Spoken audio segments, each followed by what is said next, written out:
Folks, welcome to So Bad It's Good. This is Monday. This means we're recording this Saturday because I'm going to the Oscars tomorrow. But that doesn't stop. We're going to do this no matter what. We've got the host of the fabulous Snarkbait podcast, my co-host, the one and only Sophie Ross Brooks. Sophie, where are you? Where are you with Sophie? I am in Florida with my family, and I'm in like a condo that has one room, so they're all right here. Oh no. But yeah, that's why it looks like I'm in like a hostage situation. Would you tell us if you actually were in a hostage situation, though? I love Danielle from the Traitors. She's my favorite. Oh my God. Okay, so you're there just for like a family vacay, a family hang? Yeah, just for like a few days. My parents are being snowbirds, so we are visiting them for just a few days. But I was just telling Ryan that we were at dinner, and I was kind of trying to like get home. And also my parents were like, where is your chocolate souffle? I ordered it with the appetizer, you guys. Yeah, but everybody knows a chocolate souffle always takes 30 to 45 minutes. That's why I ordered it with the appetizer. It was ridiculous. But they probably forgot to put it in right when you ordered. I know. I think they did. And so it took forever. And my parents were sundowning and like getting really annoyed. And so we ended up like running home. And then I was like, okay, well, I need to record with Ryan. And Henry just did my whole setup for me. Ladies, find yourself a Henry. Or actually just take Henry. Take Sophie's Henry. Give Sophie like a year with Henry and then just take it. Just a year. Just a year. Hey, by the way, let's start off with Summer House though, because I keep wanting to remind you of your weird passion you had for Jesse Solomon. Because this guy this week defended leaving, like gassing up his favorite women with "you look hot as," like, and doing like the emojis with like the peach bottoms. Like, how do we defend this, Sophie? Would you? It's so embarrassing. Henry? What if Henry was gassing up his female friends like that? Would you approve of that? No, you guys, like, I actually think the comments that he leaves on like Amanda's Instagram or whatever, I think those are actually funny. That is not my issue with him. That's humor, you guys. That's Dave Chappelle. My issue with him is the love bombing. Like, and then did you see him get scared this week when she like started taking it serious? He got scared. And that's, you guys, that is literally love bombing, because he's like, you're the love of my life. Like, I'm going to marry you. Like, are we sharing a bed this weekend? And then as soon as she brings up, okay, but we're just getting to know each other, he freaks out because he's love bombing her. He doesn't mean it. It is so scary. I'm sorry, guys. I can admit that I was wrong about Jesse Solomon. But he's almost making it like, oh, she's being too much now. Like, dude, that whole weekend, you said you met your future wife. You were telling everybody. You FaceTimed her in the car, in the driveway of the summer house, saying, I'm going to be in a second, and let's talk like shop. And I just don't understand. Now he's completely scared, but it's on camera. We've caught this. I don't want revisionist history with Jesse Solomon. We have this. Do you know if he stays with Lexi? I think they break up.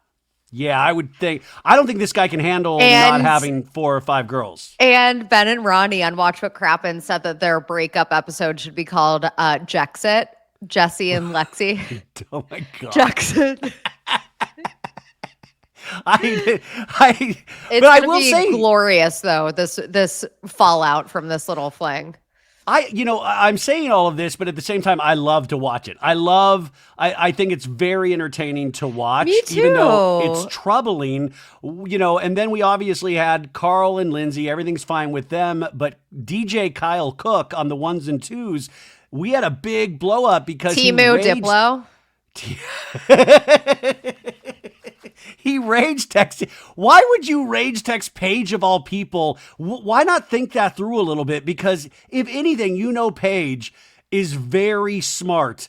Why would you do that? I understand being annoyed at Hannah and Craig. I understand. And Craig, exactly. Like, I understand why he was angry, but I don't understand him going to Paige instead of Hannah and Craig directly. Like, that's the part that doesn't make sense to me, but I do understand why he was angry. Like, I get it.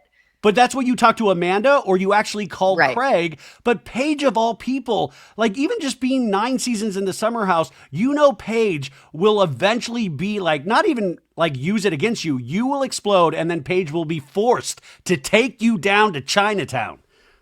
Yeah. I don't understand why he went down that route. Yeah. I think he should have gone. I think it's also interesting how like we're like, this is like our first mention of Hannah at all since season 5. Yeah, by the way, and Hannah at this point, like to Hannah's credit, even though I hated her on the last season of Summer House. She has made it. She does not need Summer House. Yeah. She does not need Summer House. And that is a great place to be. In fact, somebody was pointing out this is the first time that they actually showed an image of Giggly Squad and talked about it on the show. And Paige made a good point. You don't see Kyle out there, promoting Giggly Squad or supporting, because he wants to be like the most successful person from the show. Like he wants that title. And so he doesn't support he wants everyone else to support Loverboy, but he doesn't go out of his way to support anyone else's like endeavors. Which I think, when you actually think about it, is true. Like, when has he ever supported any of his castmates' endeavors ever? Well, we've seen him very supportive of Carl's sobriety. Soft bar. I feel like that is support in a sense. Like, I don't dislike Kyle. I just think he never learns from his mistakes. And like, he's popped off in a 17-page email earlier, like many seasons ago, and he's still doing the same thing. And we know this just makes Amanda feel horrible. So next week, we see Paige pop off on him, and then Amanda's crying, hugging Paige. Like, Amanda goes through hell every summer because of him.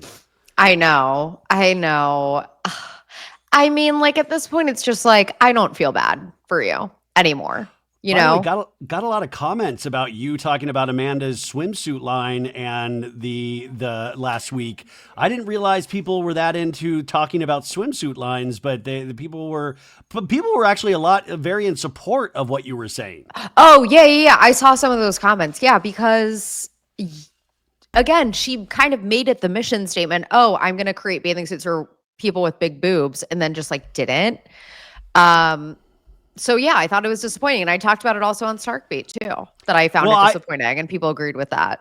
I will be wearing an Amanda Batula bikini to the Oscars tomorrow, and I'll tell you how much support it gives or not. Are you so excited for the Oscars? I'm excited, but it's so weird. Like I had to go there a couple of times through the course of the week, and it really is weird to see like the progress of like the red carpet, and then they put this like kind of plastic like saran wrap over the red carpet. And then today you were just able to walk on the red carpet, and it's all kind of like people are just dragging in dirt. So I guess they probably just vacuum it all night long. And then all of these, like, there's like these stand-ins that wear signs. Like one guy was wearing Elton John, cause I guess he was like doing camera tests like as Elton John. And I was like, oh, this is so exciting. And then in the press room, I totally blew it immediately the first day. We had a big press meeting, and you have to go through all this security, and you go in and you see where all the actors come after they win to talk. And it's this beautiful stage. It says Oscars. And like as a kid, I just grew up loving this. I see this. I immediately whip out my phone. I take a picture, and they're like, sir, we need you to delete that photo. We need you to delete that photo. And I go, oh God. And this is Brittany Bateman, Salt Lake City coded. They made me show them I deleted it, and then they go to the deleted deleteds. And I was like, oh my God, I'm an idiot. Wait, they made you go to the deleted deleteds? I thought the deleted deleteds was a joke. I didn't realize there was actually deleted deleteds on iPhone. Yeah, it goes to like the trash can on your phone for 30 days or whatever. Well, I know where it is now because they made me delete the deleted. So I'm in this press room. Wait, why is it so top secret? Well, because I think like nobody, like they don't want people to like, hey, here's the design of what you're going to see on Sunday night. I that's the only thing I can guess. Oh, as if people care that much. Like, get over yourselves. No, I mean, it's going to be wild. And it's really cool. And just all of the security. Who are you most excited to see? I mean, I really want to see Mr. Chalamet. I bet he's like a toothpick. Say that. I bet he's a toothpick. You can't see him when he turns sideways. Oh, I know. I'll be like, so like a kite blows into me. I'm like, oh, that's Timothy Chalamet. Wait, do your Timothy as Bob Dylan. Hey, I listen to So Bad It's Good, man. Yeah, it's crazy. All these people coming to me, telling me what for. But I want to see if Kylie Jenner's there. I can't wait to see. Okay, so I have a prediction. I don't think Kylie is going to be there because the only time Timothy won this season at the SAG Awards was when Kylie wasn't there, and he brought his mom instead. Okay, and but she's still mourning her friend, her hairdresser that passed away. That actually is very serious. He also was a hairdresser for Jennifer Lopez, and I think it was Abu Dhabi. Anyways, a very tragic situation. And now I'm going to make a horrible joke, not about that. But did you see that photo at the Lakers game where Timothy Chalamet hanging out with Corey Gamble? I did not see that. Get away from him, Corey. Corey. Hold on. Do not do this. This is so important to me. It might Timothy still Chalamet, Corey in my Instagram Gamble. stories, maybe still. Oh my God. Yeah. Oh my God. You need Corey. Let us have just one person. Yes, exactly. Oh, that's even worse. She's showing the shot right now if you're watching on YouTube, but this shot was even worse than the shot I saw, the photograph. But he used to be like Justin Bieber's handler and then Kanye. Like, I don't want him around Timothy. No offense, that's Corey. That's not good. No offense. That's not good. No. Yeah. I'm getting worried about, and did you see Timothy Chalamet? I think Kylie threw him in like a pre-Oscars party this week, and like Kid Cudi was there and all of these people. And it was a Cartier, the Cartier party, you mean? But wasn't Kylie part of It was like that? a game night. It was like a poker night with Cartier. Well, I think is what you're talking about. He's doing this look that Wes Wilson does. I was doing it on where he he puts the handkerchief over his head and then he puts his hat like this. Why? How is this the new look all of a sudden? The way that one of your eyes is covered, so you there you go. No, I can't. Is this all over New York? Yeah, this is the Luke. This is the Luke now. I don't like it. Happy 2-year anniversary, by the way. Wait, to who? The 2-year anniversary of Sandoval is today. Oh my God, you're right. Yeah.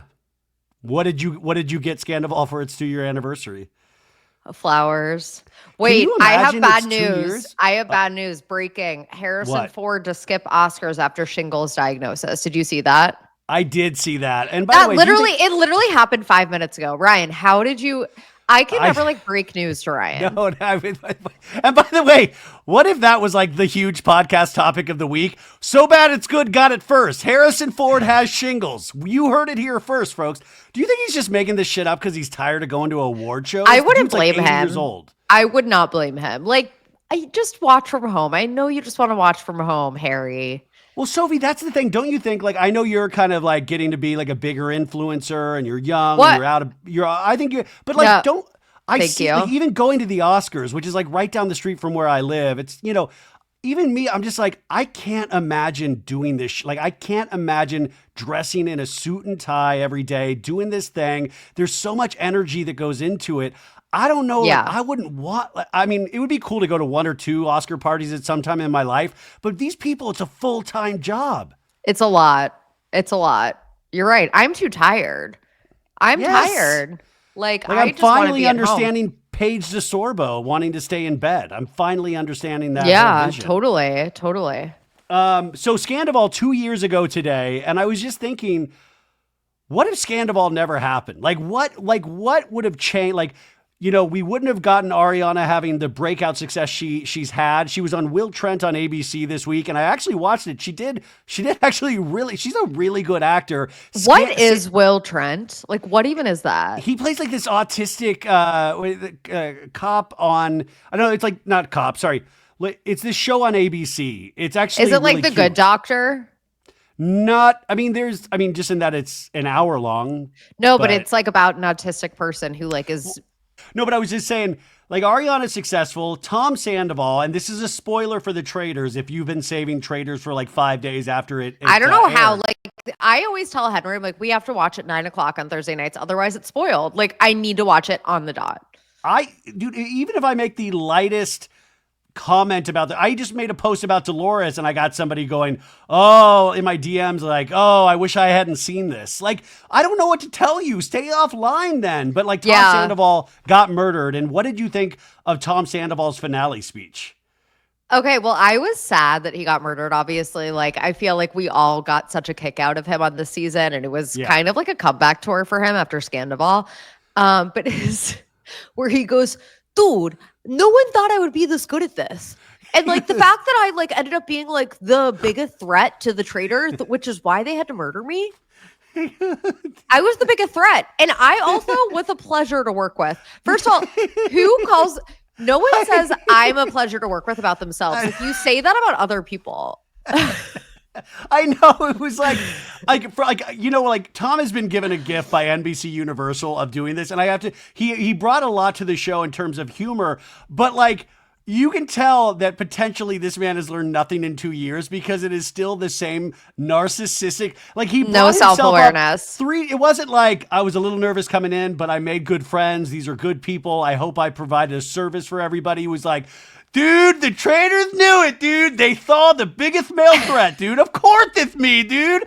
Oh, man, I had no idea I would be this fucking good at this game, dude. Like he walked out thinking he wasn't. I know. It's like he wasn't good at it. Like he got Boston Rob. Rob. That's it. That's literally it. But my God. I know so many people like her already, but for people that never watch The Bachelor or follow her TikToks, Gabby, A Star is Born. My God. I'm obsessed with her. Like how can you not be obsessed with her?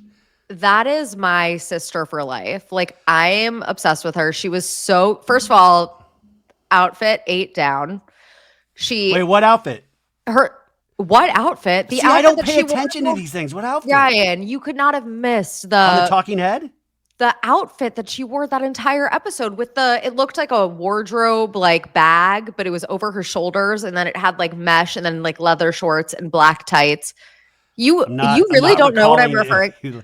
I remember Alan's outfit. He was in this leather, blue and black leather thing. I liked it. Well, Gabby's outfit 8 down this episode. Okay. And then also obviously her roundtable performance was extremely impressive. She went in as like target number 1, ended up not getting a single vote. Like it was so impressive how she actually left Danielle speechless. She came prepared, unlike unfortunately Carolyn last week. Listen, I've reconciled with that. Carolyn was my favorite, but yeah, man, like she wasn't ready. Danielle had a better argument, and Dylan Efron pointed that out. Like, listen, you guys you guys can be the same person, but Danielle actually had a better argument. But this time, Danielle was not prepared because Gabby didn't talk to anybody except for the Bambis, I guess. So Danielle was not prepared for Gabby to not only have evidence and proof, but she was calm, she was cool, and you could tell Danielle was on her heels a little bit. Who do you think at the end, because this is a cliffhanger,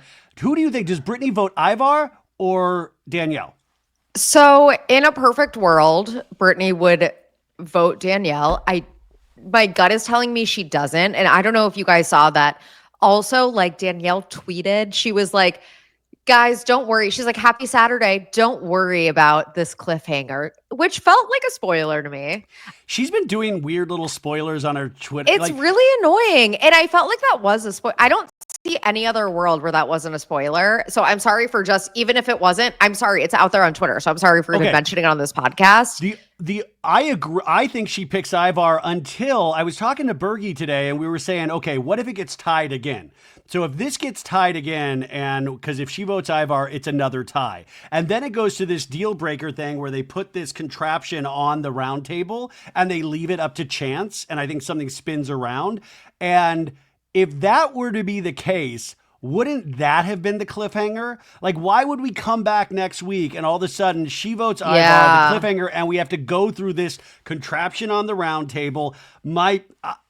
I thought Ivar until Bergie pointed that out, and now I'm like, oh my God, maybe she does take Danielle down. I would love that. I also think that Brittany doesn't want to, and I tweeted this also, I feel like Brittany is scared of screwing over Danielle again because she already screwed her over on Big Brother Reindeer Games, whatever it was. And that's why I don't think they should have people with prior history on the same season. It just makes things too complicated because I think they do that because they have prior history, because there are beefs. So the Big Brother fandom is so in this, in a different way than we are. And that's why I've gotten raked over the coal. I don't think it makes it more interesting. I think it makes it annoying that I feel like Brittany is not going to do what she needs to win, because if she took out Danielle right now, it would be her game to lose. She would win it. She would win it all. But she's not going to, because I think she is scared of ruining her relationship her existing relationship that she has with Danielle. I personally want Gabby and Dylan to win at this point, or just Gabby. I don't think they will, unfortunately. Okay, so I interviewed Brittany in person this week, and she did not give me any spoilers, but she's so chill and she was so fun. I think Brittany wins. She explained reindeer games see, this is where I get into my head, because I'm like, I don't think she wins, because I don't think they would let me talk to her in person. Really? I don't know. Like, I just feel like they would save that for like Nick Vialli or something like that, you know? My prediction is that Brittany wins. And I think that I feel like Dylan has said a few things about how it's kind of a strange ending, and he's kind of like hinted at the fact that it's not like a typical ending, whatever that means. And I don't think that Dylan wins, unfortunately, just because of like the vibes from like social media. It's funny. Yeah. I feel like they're all doing a lot of talking and going on podcasts and like social media, and I'm trying to like piece together. But there's also so much misdirection, I think, they're throwing our way as well. And the thing is, like, and I don't know if you get this as well, is that, like, guys, it's okay to not like how somebody plays in a reality competition series. It's not, like, I hate to break it, it's not personal. Like, sometimes, like, me disliking Sandoval, like, really intensely, especially a couple years ago, was a little personal for me.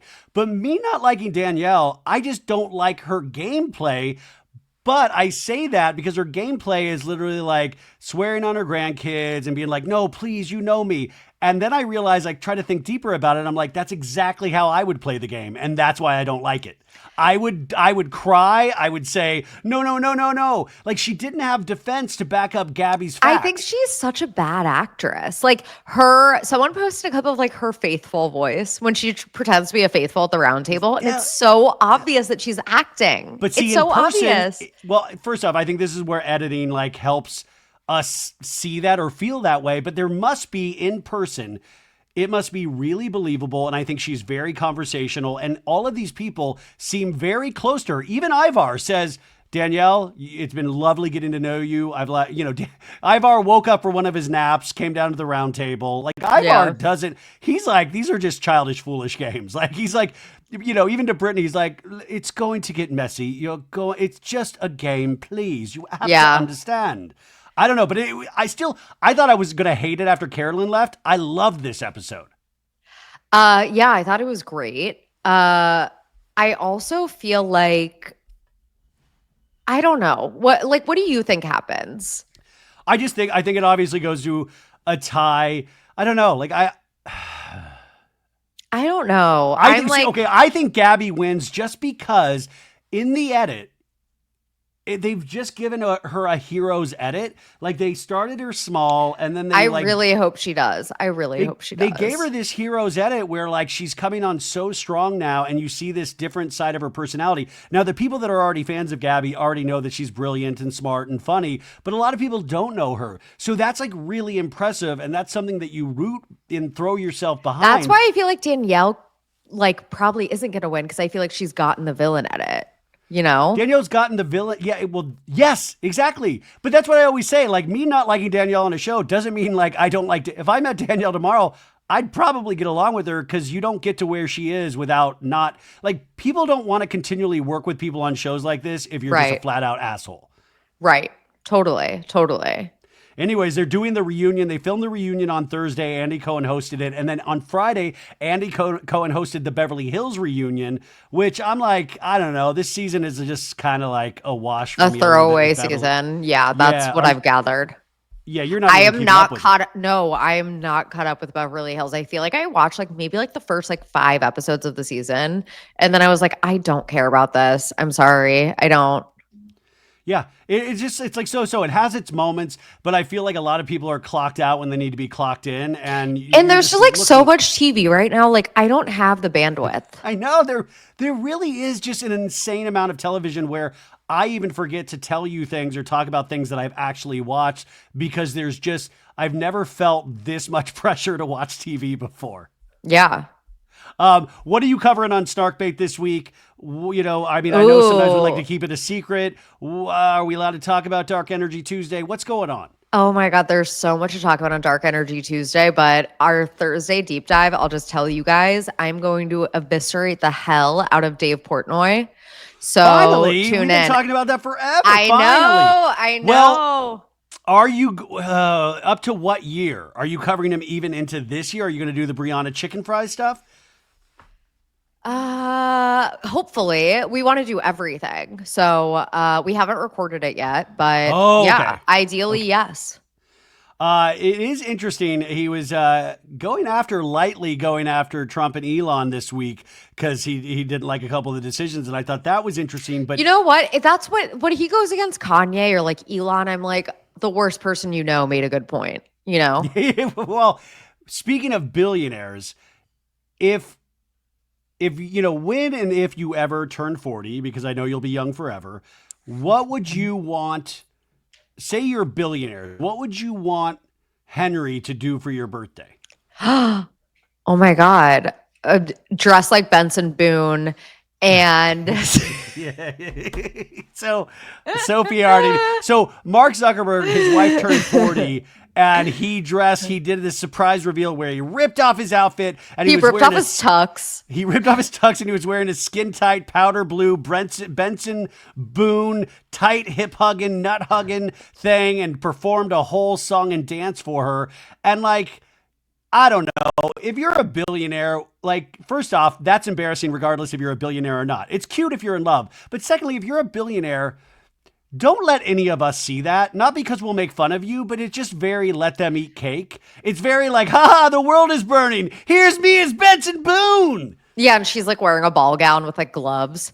So it was very L to the OG, Kendall Roy coded. Very L to the O. Yes, from Succession. It was very much like that. And I was like, you know, Elon's already out there, but how does Zuckerberg end up usually getting more hate than Elon? Like, how does he end up being like almost positioned as the cringier one out of the two? Which, by the way, Elon just announced he has another lady pregnant today. Another baby. Yeah. Breaking news. He has gotten Harrison Ford shingles and pregnant. Oh my God. I hate it. I hate it. I just thought that was like, because you're like, okay, billionaire, I guess, you know, they love music like we all do. I just don't know if I want to see. I love how, and he was like tagging like at Benson Boone on Instagram and like probably like asked Benson Boone for the actual like jumpsuit that he wore at the Grammys. I love how like, I don't know anyone IRL. Like I like Benson Boone's one song. Yeah, I don't know. Benson but I love Boone how is like Mark headlining Zuckerberg so is many like music Benson festivals. Boone's number one fan. It is interesting. It is interesting. I will say I was on TikTok one of those sleepless nights because of TikTok, and I saw that Benson Boone, he had auditioned for American Idol back in the day, and he killed it. And he did like a cartwheel or flip or whatever he does, his signature move. No, I was like, I didn't know. I was like, oh, this kid's talented. I still have not listened to his album. But I want you, I need you, oh God, please. Is that his song? Yes. Okay, good. All right. Okay, let's move on to Bapa Do Bapa. By the way, my whole family is like in the room right now. So I'm so sorry. This is probably really embarrassing for you, right? I want you, I need you, oh God. As I make direct eye contact with my dad. Well, you have mentioned your parents sundowning for like 2 times now. That would they are sundowning. It's okay. Yeah, talk about putting your parents in a home later on. It would be funny to see Sophie get spanked by her mom on the podcast. I know they want to kill me. Okay, so Bapa Do Bapa DTT Southern Charm. Did you watch it this week? I literally thought you were about to talk about that like rapper that's named Baba Doobie or whatever her name is. Okay, I can see. No, I'm doing the Southern Charm theme song. Baba Doo. Bapa Dee. He's just a regular bozo. Yes, I did. And I actually should we feel bad for Shep at all? No, I don't feel bad. I'm sorry. I don't feel bad for Shep. I also feel like he's maybe doing this for a storyline. I okay. After this week, I'm because I was seeing some of Sienna's TikToks, and she was like showing that she responded every time he texted her, so she wasn't ghosting him. Obviously, she's not into him, but it wasn't like the ghosting situation that it's being painted out to be potentially. Now, I don't know. Like, I was thinking, like, this is an interesting storyline to get empathy and sympathy from people, but then he would also be doing this in front of Craig and Austin. So I don't know. And then obviously we know he makes out with Molly on the season finale. Yeah, like I ship him and Molly, actually. I do. Why would you well, wouldn't you say, like, Molly, run, you're in danger? Well, yes, actually, yes. But she has a crush on him. It's like kind of, and I feel like deep down, like Shep is a piece of shit, but I think deep down, he's kind of like an empty, unhappy person. And I think like finding that right person could actually like change him in a good way. Like, I don't think he's evil to his core. This is giving me loving every post on Jesse Solomon's IG feed. Oh my God. This is I can save Sophie, you're doing I can save him. I know, like, I can save him energy. And I know. I think maybe I am feeling bad for Shep. But okay, I know so that's honest. I also, you know what? I also don't know if he's like capable of love or like true happiness.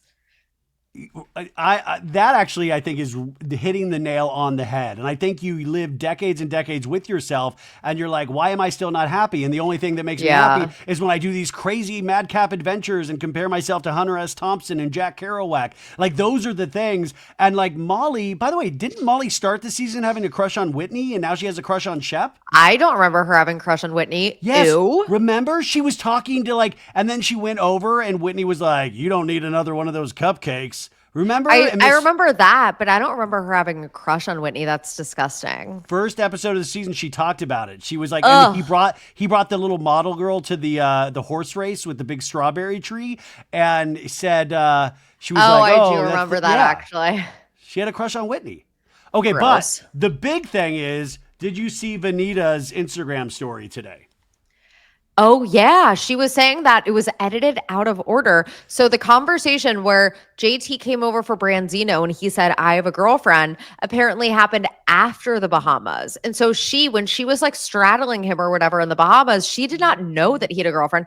And I think that changes a lot because we were all calling her like a homewrecker. And it was like, well, I mean, I wasn't calling her a homewrecker, but other people, I guess, were. And it was obviously either way, it's embarrassing because why are you like begging JT for like his affection? It's kind of humiliating for your life and your soul.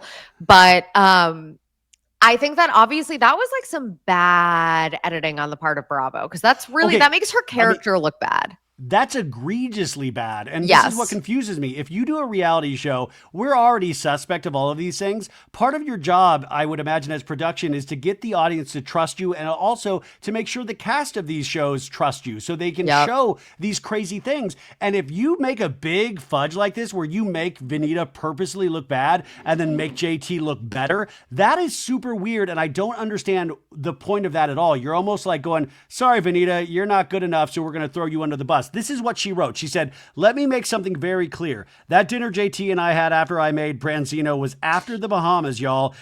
As an audience saw it, you all as an audience saw it before. So this week's episode is now making me look like a homewrecker when I'm not. I know what I signed up for, but I also will not allow the world to think that I'm that woman when I'm not. Make sure you add this screenshot to all of the Reddit threads.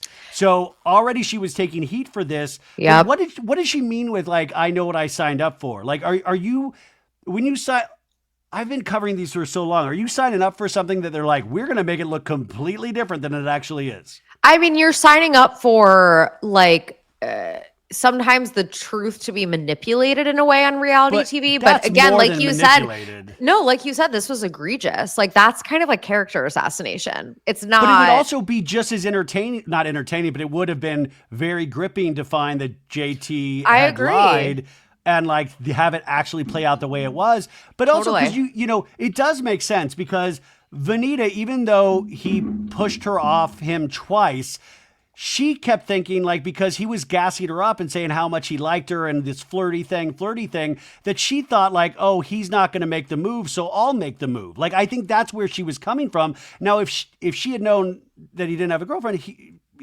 she wouldn't have done that. Right. But she's still like, anyways, it's just a mess. And I'm curious how they already filmed the reunion. So I don't think this will come up unless, I don't know. Yeah, you're right. That's kind of annoying. I hate when they like film the reunion too early. Like, I feel like so much of the season is just going to get like, like also Craig's lie about JT, which I'm sure they'll touch on at the reunion, but like he really was exposed in this most recent episode for like fully lying. Well, I got to tell you, like I've been a Craig defender, and I don't dislike Craig or any, but I will say like it is getting weird. Like the lies I don't know if he's cognizant or if he's just like likes mess or if he just creates an alternate reality, but like Shep didn't stand up for him. Taylor and Venito was like, JT wouldn't call Miss Patricia a biatch at all. That's just not him. He's a weirdo in other ways, but not that way. And Craig was so pissed, like he's like, I got to get up. I got to get out of here. And then pissed Shep didn't back him up saying that he heard Miss Patricia be called a bitch by JT. Why does Craig keep doing this when he's in this place of power? Like, I'm trying to think, what is the benefit of him lying when we actually have cameras and audio equipment recording everything? Because he's a liar. Like, he lies about things that he like doesn't need to lie about. Like, he's just like a pathological liar. I don't know. Like, what is the psychology of pathological liars? Like, I don't know. I can't relate. I'm honest. I'm honest to a fault. I'm perfect. Well, like, I don't know. I know when I've lied, it's always comes from like this deep insecurity. Like I know where, but like for Craig, I don't know what that is. I don't know. Like I literally don't understand pathological liars because pathological liars lie about things that they don't need to lie about and that things that don't matter. Yeah. Like, I don't know. I think maybe they were trying to get JT off the show. Like that's a theory where they were just trying to like find a reason to like get. JT's the only one throwing out storylines. He's actually creating material, even though he's horrible for doing that to Venito. I completely agree. I've always liked JT. Well, he's just funny. He's like he's not harmless, obviously, but he's like somebody out there going like, "Hey, come on, guys, let me play too." He's like just the little guy trying to fit in, and like, I really root for him. Unfortunately, we see next week, and we're nearing the finale that Craig starts choking up, and Austin full blown cries on Craig about their relationship.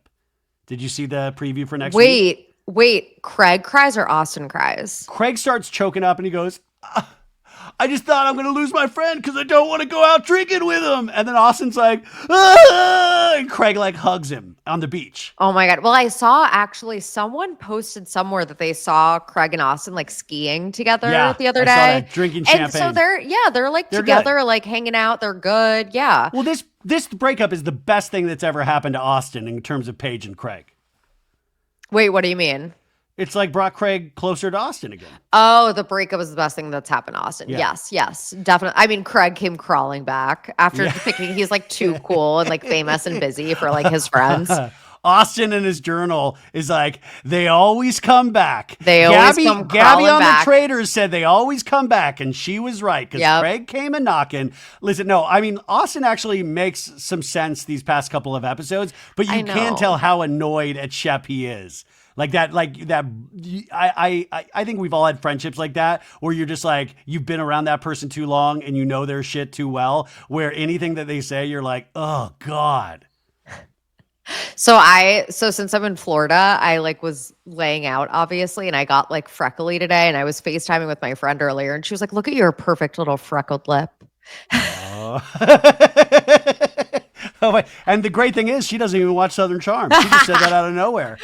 Oh my God! Imagine. Oh my God, Sophie, I got for the first time ever, I got spray tanned.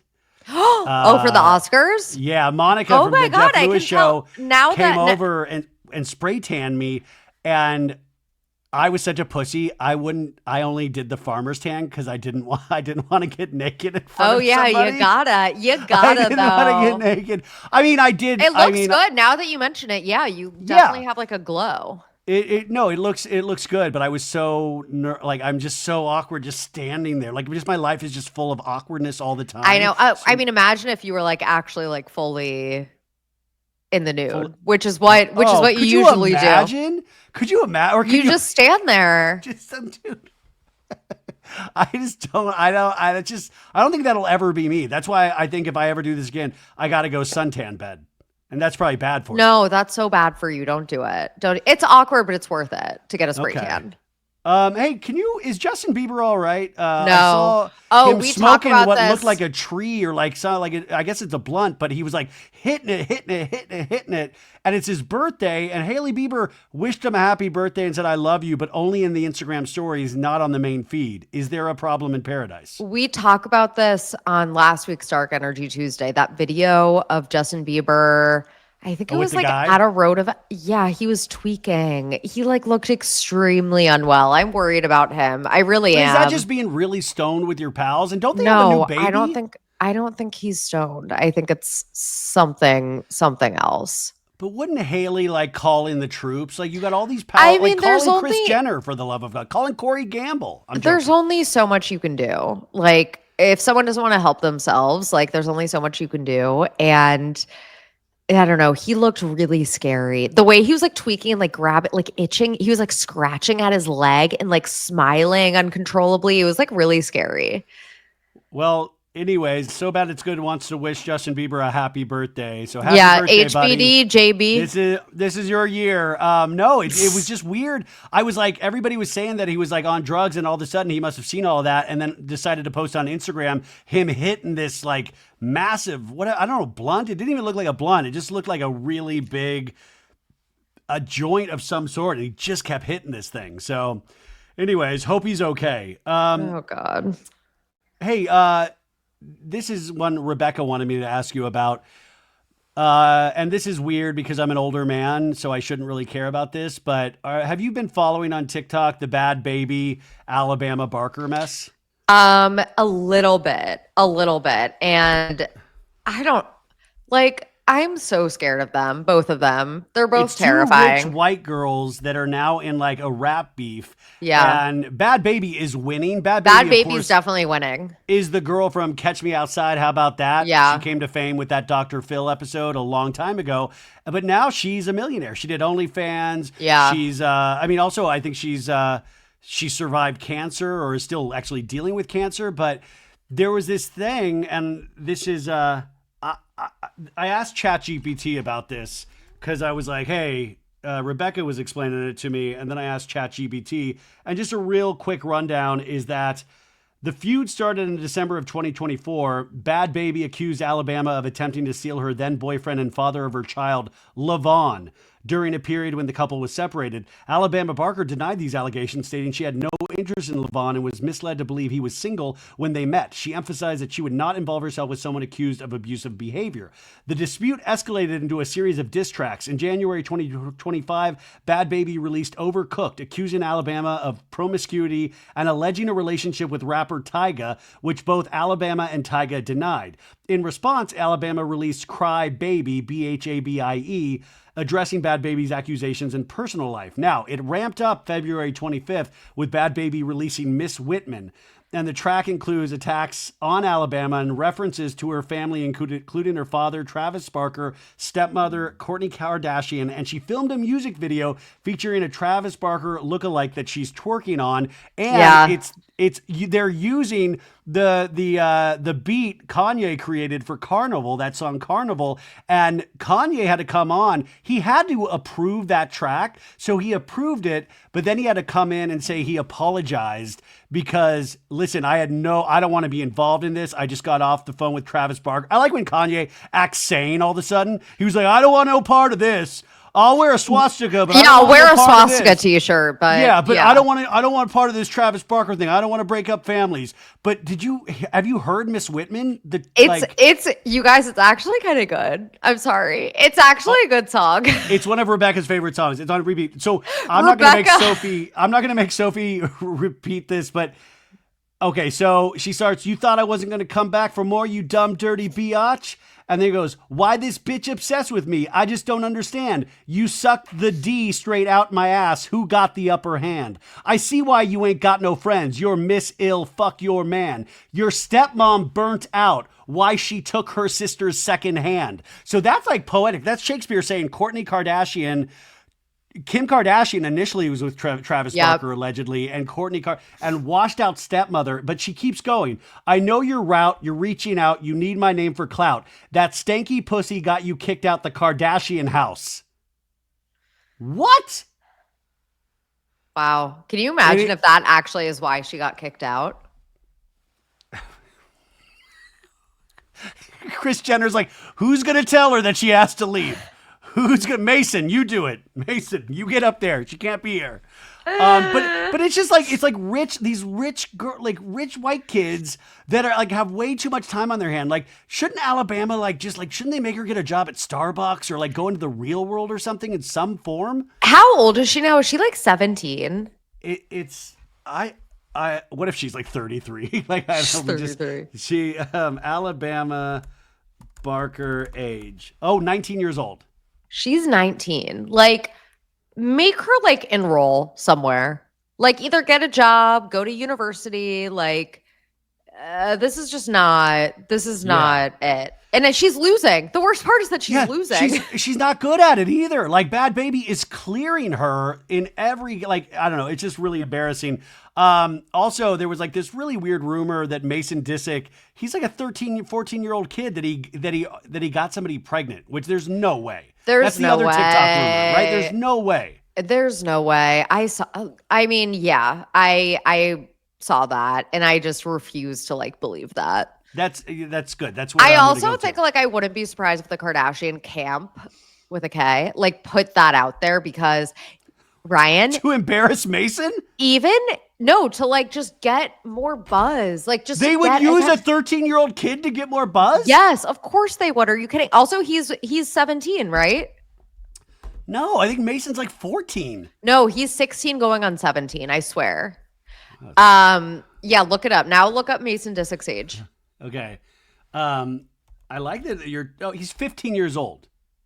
I could have sworn he was 16. I like Sophie's like, he looks 16 to me. The best thing about Mason Disick is that I get older, he stays the same age. Oh my God. You guys, literally my dad at dinner tonight, who's sitting right next to you, by the way, my dad at dinner tonight was like, whatever happened to the Kardashians? Like, we don't hear about them anymore. I'm like, even my dad has noticed that they've waned in relevancy. Yes. And he doesn't pay attention to like pop culture or like anything. Like, I think your dad actually does. He's like, he like low-key does. Yeah, no, you're right. Like, the Kardashians, they're like 4 episodes into their new season, and nobody's talking about it. Nobody's making memes. Yeah. No, I mean, or just in our circle, and who knows what that bubble is. No one. Oh my God, I haven't seen anything. I'll like, even for fun, I'll search the hashtag like the Kardashians on Twitter to see if there are enough people like tweeting about it or like talking about it for it to make sense that like Hulu is still airing the show. Literally no one's talking about it, you guys. It's crazy. Yeah. Like I said, my conspiracy theory is that they pay Hulu. Yeah, well, I mean, I don't think, I mean, there is something weird going on there that we will never find out about in a million years. Yeah. As we wind down here, I know you covered her on Snarkbait. Alex Cooper, obviously you did an episode about. Now, Alex Earl, was a part of the Unwell Network of the podcast. They allegedly dropped Alex Earl. Now, last night, Alex Earl stood up Bethany Frankel at Carbone. Did you see this on TikTok? Yeah, but I think it was just a joke. I think they ended up meeting up. They ended up meeting up tonight, or that's when they're supposed to meet up, I guess, is tonight. So Bethany was fine, but it became this big thing. But there's all this speculation because Alex Cooper's, I think her publicist, quit, but it also represents Alex Earl. Like, she's also Alex Earl's publicist. Kate Bailey, yeah. So what is the deal with them? And like, do any of these people really want to be podcasters? Like, you're not a loser, but like, it's not glamorous. It's definitely not glamorous. I don't know why Alex Earl, like, it never made sense to me that she wanted to be a podcaster to begin with, because I don't think it's her.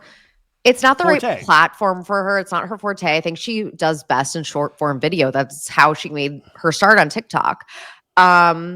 But what I thought was interesting is that the headlines immediately said that Alex Earl was dropped by Unwell Network. And that was such a like ding, ding, ding. This is all being put out by Alex. It's like kind of being orchestrated. And Demois said that Alex Cooper is trying to take Alex Earl down and get their, I think it's at UTA, their talent agency. Yeah, United Talent Agency. Trying to get UTA to drop Alex Earl, which will never happen. Like, that's what I'm confused by. It's like is Alex Cooper delusional enough to think that Alex Earl is like someone that she can like bury? Because Alex Earl's bigger than her. If you want to bury Alex Earl, try to get her involved in the Baldoni Lively stuff.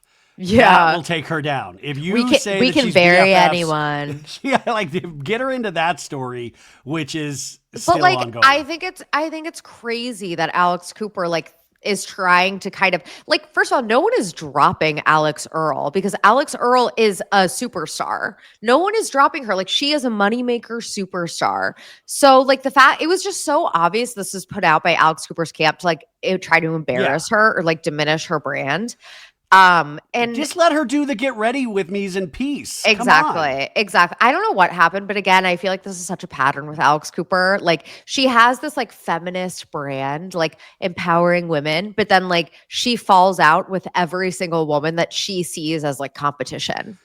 I think there's so much pressure because I don't think even she, like in her wildest dreams, thought she would be getting that first deal that she got after Sophia Franklin. So I think there's this intense pressure to like always, like, I've got to always be doing better deals, bigger deals. And I'm sure it kind of like makes the whole message hazy because you're like, I've got to be Dave Portnoy. I've got to be this person. But I'm also trying to be myself. There's so much insane pressure that goes with that, that you realize the overall product is like the overall product good to begin with. Is she picking the right people to be on her network in the first place? Yeah. And also like, oh my God, like, please improve your interview skills. Like, at this point, like, you have no excuse to like, she interviewed Monica Lewinsky and it was terrible. I saw clips of that. I felt bad. The Gluck thing. I felt bad for Monica Lewinsky that like she had to deal with this like interviewer.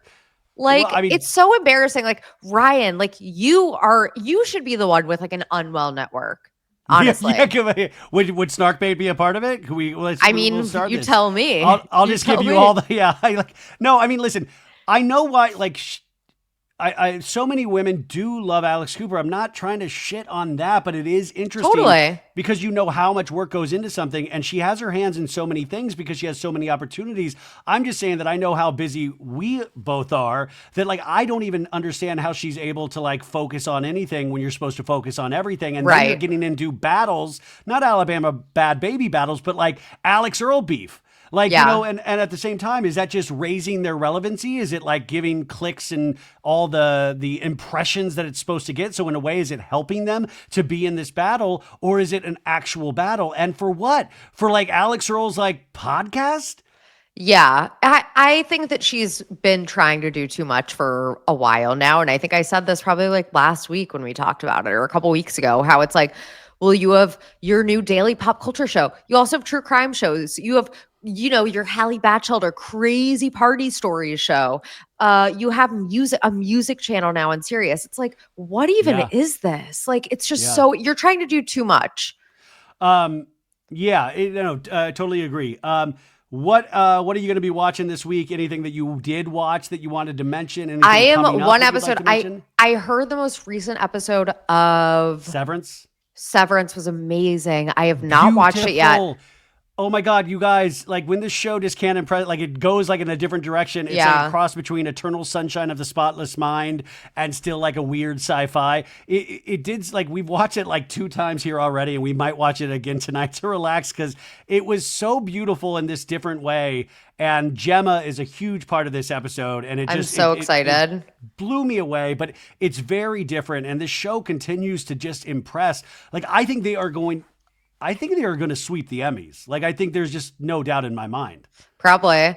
I'm loving The White Lotus this season. Me too. I think they've set up a really good story. Yeah. It's not as, you know, like, we're not getting to know like the hotel staff. Like, it's not, I mean, we are, but not as much as we did in those first 2 seasons. Yeah. So well, kind of. You have like the hotel manager and the lady, the guy that got punched by the robber. Yeah, obviously with the Blackpink girl. What's her name? I forgot. But like, remember how they were like overtly comedic, and it's a little more grounded. Yeah. And I loved the scene with Walter Goggins and what's his name, who's the bad guy from the first two seasons. Greg, but he goes by Gary now. Yeah. Like I loved. I don't know. There's just so much to love about that show, but it's one of those shows you have to really kind of sit for an hour. Yes, definitely. Love is Blind is so boring this season, but like, of course, I'm watching every episode anyway. How many episodes did they drop on Friday? I think 3 more. So it's like 10, 12 total. I don't know, you guys. I've like lost track. That's what I'm saying. There's too much. Well, this feels like a year ago, but I forgot to ask, have you watched The Baldwins on TLC? No, I still haven't. Are you kidding? See, by the way, I want to remind people, Rebecca reminded me, he goes, you told me this is where you first asked Sophie to be on your podcast because of the Baldwin thing. Because I saw you tweeting about Hilaria Baldwin. That was how I found out. Like, so I'm shocked. Thank you, Hilaria, for bringing us together.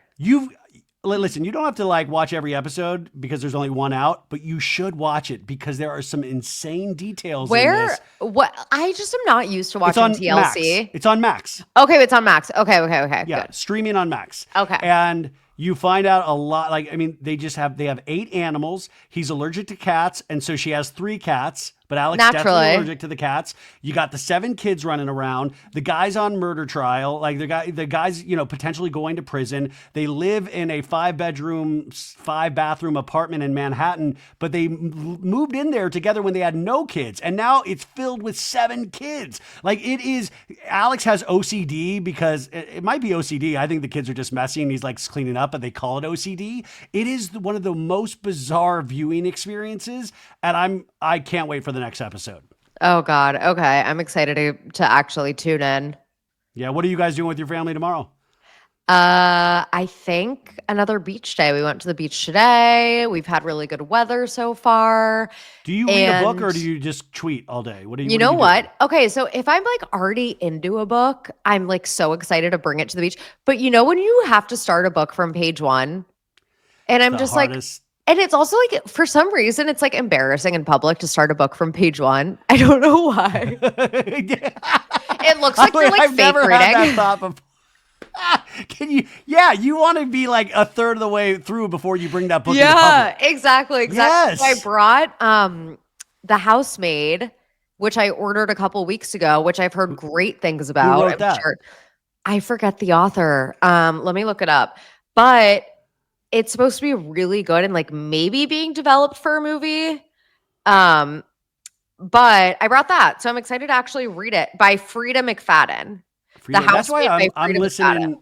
I'm mainly listening to audiobooks now. Wait, it is becoming a movie starring Sydney Sweeney.